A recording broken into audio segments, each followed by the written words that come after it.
నిధులు కేటాయించిన steel bridge పనులు ఎందుకు ప్రారంభించలే? కుతుబుల్లపూర్ నియోజకవర్గం సుభాష్ నగర్ డివిజన్లో పైప్ లైన్ రోడ్ నందు 13 ఫీట్ల రోడ్డు బ్రిడ్జ్ ఉండడం వల్ల గత 20 సంవత్సరాలుగా విపరీతమైన జనాభా షాపూర్ నగర్ నుంచి సుచిత్ర వెళ్లే వాహనాలతో ఉదయం సాయంత్రం ప్రజలు నరకం అనుభవిస్తున్న స్థానిక ఎమ్మెల్యే టీఆర్ఎస్ ఎమ్మెల్యే వివేకానంద 2 సార్లు అధికార పార్టీ ఎమ్మెల్యేగా ఉండి కూడా పూర్తి చేయకుండా ఎన్నికల ముందు 2022 సంవత్సరంలో జీవో నెంబర్ 892 ఎస్ఆర్డిపి ప్రాజెక్టు కింద 56 కోట్లు మంజూరైనాయి.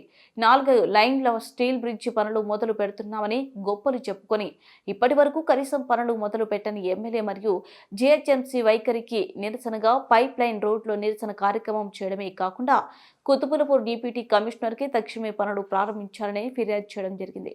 ఈ సందర్భంగా నల్ల జయశంకర్ మరియు ఆకుల సతీష్ మాట్లాడుతూ 2018 సంవత్సరంలో 2 కోట్లతో బ్రిడ్జి అనే హడావిడి చేసి 2022లో 56 కోట్లతో 4 లైన్ల స్టీల్ బ్రిడ్జ్ అనే గొప్పలు చెప్పుకున్న కుతుబుల్లపూర్ టీఆర్ఎస్ ఎమ్మెల్యే వివేకానంద ఇప్పటి వరకు స్టీల్ బ్రిడ్జ్ కాదు కదా, తట్టెడు మట్టి కూడా ఎత్తలేదని ప్రజలను మోసం చేసి ఓట్లు వేయించుకొని ముచ్చటగా 3వ ఎమ్మెల్యేనైనా అని గొప్పలు చెప్పుకునే కుతుబుల్లపూర్ ఎమ్మెల్యే ఇప్పటికైనా ప్రజలు క్షమాపణలు చెప్పాలని మరియు తక్షణమే స్టీల్ బ్రిడ్జి పనుల కోసం టెండర్లు పిలిచి మరియు పనులు ప్రారంభించాలని, లేని ఎడల ఎమ్మెల్యే ఇంటిని మరియు జిహెచ్ఎంసీ కార్యాలయాన్ని వచ్చే నెలలో ముట్టడిస్తామని హెచ్చరించారు. ఈ సందర్భంగా కుతుబుల్లపూర్ డిప్యూటీ కమిషనర్ కలవడం, వినతి పత్రం ఇవ్వడం కాకుండా ఎస్ఆర్డిపి ఎగ్జిక్యూటివ్ ఇంజనీర్తో డిప్యూటీ కమిషనర్ మాట్లాడడమే కాకుండా అతి త్వరలోనే టెండర్లు పూర్తి చేసి పనులు ప్రారంభిస్తామని హామీ ఇచ్చారు.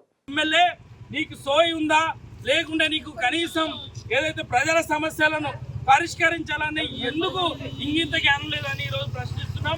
ఇప్పటికైనా ప్రజలారా గుర్తించండి. ఏదైతే 56 కోట్లు శాంక్షన్ చేయించుకున్నామని పూలమాలయించుకున్న ఎమ్మెల్యేకి ఇప్పటికైనా ప్రజల క్షమాపణలు చెప్పాలి. తక్షణమే స్టీల్ బ్రిడ్జ్ పనులను పూర్తి చేయాలని మేము డిమాండ్ చేస్తున్నాం. ఇంకొకటి కూడా అడుగుతున్నాం, మరి ఎమ్మెల్యేకి సోయి లేదు, బుద్ధి లేదు, మరి జిహెచ్ఎంసీ అధికారుల కన్నా కూడా సోయి ఉండాలి కదా.